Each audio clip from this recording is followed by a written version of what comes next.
Hello friends, मैं हूं समीर। आप देख रहे हैं समाज खबरें हिंदी टीवी न्यूज़। जैसे कि आप जानते हैं कि ये न्यूज़ एजेंसी हमारे साथ कई चैनल्स के लोग जुड़े हुए हैं जो अलग अलग तरह की खबर चलाते हैं, और हमारे चैनल के साथ कई सौ पत्रकार भी जुड़े हुए हैं जो हर जगह से पत्रकारिता करते हैं। हम जनता से भी आह्वान करेंगे कि अगर उनके एरिया में कुछ भी गतिविधियाँ होती हैं या इलीगल कुछ उनके साथ होता है तो उस तरह की वीडियो बना के हमें दे सकते हैं, हम चलाएंगे हमारे चैनल पर। और हमारे साथ हम आपको बता दें कि कई एडवोकेट्स भी जुड़े हुए हैं जो आपकी समस्याओं को लेकर आपका निवारण करेंगे, आपकी समस्याओं को लीगल तरीके से सॉल्व भी करने की कोशिश करेंगे। तो चलते हैं आज की खबर की तरफ। मेरा पूरा नाम राहुल कुमार टोके है। मैं पिछले 8 से 9 सालों से वंचित बहुजन आघाड़ी आदरणीय श्रद्धेय प्रकाश पिता बाला साहब अम्बेडकर के साथ जुड़ा हूँ, जो वंचित समाज, शोषित समाज, पीड़ित समाज को लेके लोगों के मुद्दे उठा के आज समाज के लिए लड़ रहे हैं, उनके साथ हम जुड़े हुए हैं। जो पार्टी के हिसाब से आज जो पार्टी कुछ नहीं थी, आज वंचित सब समाज के लिए, मुस्लिम समाज है, हिंदू, उत्तर भारतीय समाज है, सारे समाज के लिए वंचित बहुजन आघाड़ी लड़ रही है। आज हम उस पार्टी से जुड़े हैं, इसका हमें गर्व है। अच्छा सर, आप युवा है, काफी युवा है, तो फिर राजनीतिक रास्ता क्यों चुन रही है? देखिए, ये मैं यहाँ जो रहता हूँ, मैं भी एक झोपड़पट्टी में रहता हूँ, और पिछले कई सालों से हम देख रहे हैं यहाँ एक घरानेशाही चल रही है। मतलब अभी जो आमदार है यहाँ, उनका लड़का आएगा, वो नगर सेवक बनेगा, फिर उस नगर सेवक का लड़का भी नगर सेवक बनेगा, उसकी वाइफ नगर सेवक बनेगी। यही चल रहा है पिछले 25-30 सालों से, यही चल रहा है। कोई गरीब घर का कोई लड़का नगर सेवक नहीं बन सकता, जिसके पास पैसा नहीं वो नगर सेवक नहीं बन सकता। क्यों नहीं बन सकता? क्यों? क्योंकि पब्लिक को वो लोग गुमराह कर रहे हैं। पब्लिक को लगता है वो बहुत बड़े, लेकिन ये जनता की सेवा के लिए, ये तुमको नहीं मालूम। ये जो आज नगर सेवक है, आमदार है, वो जनता की सेवा के लिए। पब्लिक उनको नेता समझती है, वो भी अपने आप को नेता समझते हैं। पब्लिक का काम ही नहीं होता है ना। अच्छा, आपका पार्टी का चुनाव लड़ने का माइंड क्या है और आपका भी माइंड क्या है? आज देखिए, हमारे पार्टी का उद्देश्य, जो बीएमसी में काफी दिनों से आज रोड है, लेकिन रोड बराबर नहीं है। टॉयलेट है, टॉयलेट में दुनिया भर की गर्दी रहती है। सुबह आप देखेंगे तो हमारे इधर सुविधा नहीं है ना। बीएमसी बोलती है हमने ये किया, आज बारिश में देखिए अब इतना बारिश आता है, पानी भरता है, बीएमसी बोलती है हमने ड्रेनेज पूरा साफ किया। महानगर पालिका जो सत्ता में थे, वो लोग बोलते हैं हमने सब गटर विटर सब साफ करके रखे, लेकिन कुछ नहीं हो पाता। हमेशा हर साल बारिश में वही दिक्कत है, गरीब आदमी मरता है। कोई आमदार मरा है क्या? कोई नगर सेवक मरा है क्या? मरता कौन है? जो झोपड़पट्टी में रहता है, जो रोड पे धंधा करता है, जो रोड पे गाड़ी चलाता है, जो ऑटो चलाता है, मरते वो लोग है। इनको कोई लेने देना नहीं है, गरीब ही मरता है। इसलिए हम लोग ये बीएमसी चुनाव इस बार बड़े जोरों शोरों से लड़ेंगे और हम जीतेंगे भी। अच्छा, जनता अगर आपको चुनती है तो सबसे पहला काम आपका क्या रहेगा? देखो, जनता के हमारे वार्ड क्रमांक 54 में एक तो ज्यादा से ज्यादा स्लम एरिया है, और उसमें दलित है, मुस्लिम है, उत्तर भारतीय है, जो स्लम एरिया में रहते हैं। इनको जो बेसिक सुविधा है वो भी बराबर नहीं मिलती। नगर सेवक का चुनाव आता है ना, तब जो नगर सेवक है, माजी नगर सेवक, वो आते हैं, हाँ तुम्हारे इधर गटर का काम करता है, वो लादी का काम करता है, वो करके देंगे। 5 साल फिर आपको कभी नहीं दिखेंगे। पूरी जनता को आप एक बार सर्वे करके पूछिए, ये लोग खाली इलेक्शन के टाइम दिखेंगे। हम लोग तो पिछले 10 सालों से जुड़े हुए हैं, लोगों की कोई भी सेवा रहती है हम लोग जुड़ते हैं। अभी जो है, जो लैंग्वेज को लेकर बहुत जो है राजनीति शोर में चली रही है, जिसमें आप भी देखे होंगे सोशल मीडिया पे, जो उत्तर भारतीयों को लेके, जो लैंग्वेज को लेके मारपीट, गाली गलौज, ऐसा बहुत सा सोशल मीडिया पे देखे होंगे। तो इसमें क्या लग रहा है, किस तरह की ये राजनीति चल रही है?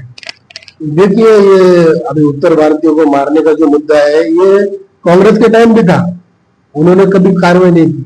बीजेपी के टाइम भी, मतलब ये उनकी राजनीति के लिए ये लोग उत्तर भारतीयों को मारेंगे, ऐसा है। बाकी ये सब राजनीतिक मुद्दा है, बाकी कुछ नहीं है। लेकिन उत्तर भारतीय मुंबई में कहीं भी रह सकता है, महाराष्ट्र में भी कहीं रह सकता है। अच्छा सर, आप तो काफी सालों से राजनीति में है, 10-12 सालों से, तो ये बताइए, आप जो महाराष्ट्र में उत्तर भारतीय आ रहे हैं या कोई भी राज्य से आ रहे हैं, तो क्या यहाँ पे जो है महाराष्ट्र बोलना अनिवार्य है, या फिर हिंदी बोलते हैं तो उसको मारते हैं, बोलते नहीं महाराष्ट्र बोलना ही आवश्यकता है? नहीं, देखिए, यहाँ पे जो उत्तर प्रदेश या किधर से भी जो आ रहे हैं उत्तर भारतीय, वो यहाँ रह सकते हैं, हिंदी बोल सकते हैं। जिनको मराठी आती है मराठी बोलते ही है ना। ये देखिए, ये खाली राजनीति का खेल है, बाकी कुछ नहीं है। कोई कुछ भी रह सकता है यहाँ पर। ये भारत का संविधान उनको ये देता है, अधिकार देता है, कोई किधर को रह सकता है। सकता है, अपनी रोजी रोटी कमा सकता है।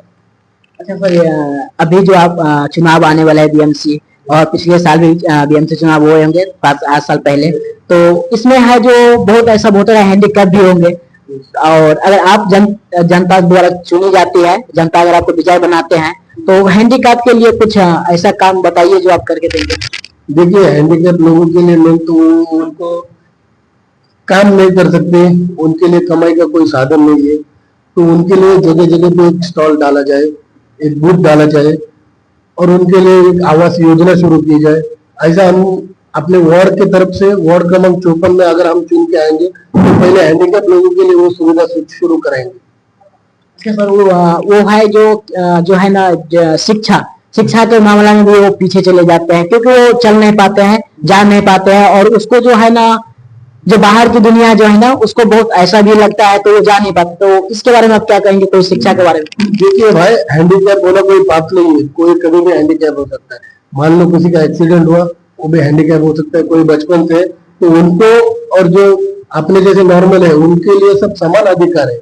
उनको शिक्षा भी उनके आगे अपन जब वार्ड क्रमांक 54 में जब समझ लो हमारे जैसा कोई युवा चुन के आता है ना, तो उनके लिए अपन एक अलग स्कूल की व्यवस्था बीएमसी से मांग करके करेंगे।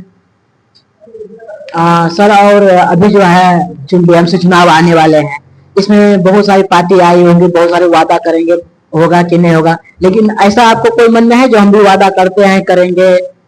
देखिए, हम वादा नहीं करते, लेकिन हम आपका 5 साल काम करेंगे। आप हमारा कभी भी हमको फोन करो, हम देखो, हम झोपड़पट्टी में रहते, हमको यहाँ झोपड़पट्टी की समस्या क्या है वो मालूम है। आज देखिए, सबसे बड़ा यहाँ मुद्दा है आरोग्य सुविधा। आरोग्य सुविधा है ही नहीं यहाँ पर। गोरेगांव ईस्ट में, गोरेगांव वेस्ट में एक ही अस्पताल है, ट्रॉमा हॉस्पिटल। वहां पे देखो, कभी डॉक्टर नहीं रहते, कभी डॉक्टर रहते तो बेड नहीं है, बेड नहीं, किसी को खून मांगता है तो खून दे दो। ब्लड का भी यहाँ बहुत प्रॉब्लम है, इसीलिए हम आरोग्य सुविधा पे सबसे ज्यादा ध्यान देना चाहेंगे। क्योंकि देखिए, यहाँ पर रहने वाले झोपड़पट्टी भाग के लोग हैं, उत्तर भारतीय लोग हैं, कोई इंश्योरेंस कराता नहीं, गरीब लोग है, रोज कमाते हैं, रोज खाते हैं, ऐसे लोग हैं। तो उनके लिए सबसे बड़ी सुविधा आरोग्य सुविधा है। उस सेवा के लिए कोई काम नहीं करता है यहाँ पर। अंदर में उन्होंने अभी तक आरोग्य सुविधा पे जिस प्रकार ध्यान देना मांगता था वैसा ध्यान दिया नहीं है। इसलिए हम वार्ड क्रमांक 54 से शुरुआत करेंगे। हम अभी भी हम लोग आरोग्य सुविधा के लिए लड़ रहे हैं। हम जीत के आएंगे तो आरोग्य सुविधा एकदम पब्लिक को देकर ही रहेंगे। सर, मेरे चैनल के द्वारा जनता से क्या अपील कीजिएगा? जनता से हम यही कहना चाहते हैं, देखिए, ये जो आजकल आपके पास आते 5 साल में एक बार, ये खाली आपको, इनको आपकी समस्या का पूरा मालूम नहीं है। ये खाली आपको बताएंगे, 5 साल में आपकी गली में आएंगे, आपके शौचालय में रुक के काम करेंगे, लेकिन 5 साल जीतने के बाद एक भी बार नहीं आएंगे। इसलिए मैं जनता को यही कहना चाहता हूँ कि आपका वोट का जो अधिकार दिया है वो अधिकार का बरोबर इस्तेमाल कीजिए। जो आदमी आपके लिए खड़ा होता है, आपकी हॉस्पिटल की समस्या है, आपकी बीएमसी की समस्या है, पुलिस स्टेशन की समस्या है, यातायात समस्या है, उसके लिए जो खड़ा होता है, आप अपना नेता चुनिए। आप कोई भी आमदार खासदार का लड़का है, इसके लिए आप उसको वोट मत दीजिए। आपके साथ जो रहता है, आपके साथ जो आता है, आपके साथ जो खाता पीता है, उसको वोट दीजिए। जो गरीब घर का लड़का है उसको वोट दीजिए। मैं ये नहीं बोलूंगा कि मुझे दो, मेरे जैसे दूसरा कोई भी रहेगा उसको भी दो, लेकिन जो गरीब आदमी है उसको दो। आमदार खासदार के लड़के को मत दो। जी सर, तो आप लोग अभी जो देख रहे थे, जो हमारे साथ राहुल जी जुड़े हुए थे, जो अभी जो है बोले हैं, जो हम अगर जनता चुनती है तो जनता से अपील किए हैं, जो आप लोग नेता नहीं बेटा चुनिए, हम आपके बेटे हैं, आपसे करीबी जुड़े हुए हैं, जैसे आपके बेटा है वैसे हम भी है, एक बार मौका दीजिए, ऐसे राहुल जी का कहना है। तो अब ये देखना होगा जो बीएमसी चुनाव में राहुल जी विजय हो पाते हैं कि नहीं। क्या आपका एनजीओ है और काम करने के लिए डोनेशन चाहिए, लेकिन 1280G सर्टिफिकेट नहीं होने की वजह से डोनेशन नहीं मिल पा रहा है, तो आप RTI SKK एजेंसी से संपर्क करें। RTI SKK एजेंसी से संपर्क करके 1280G सर्टिफिकेट बनवा सकते हैं। उठाए फ़ोन और लगाएं कॉल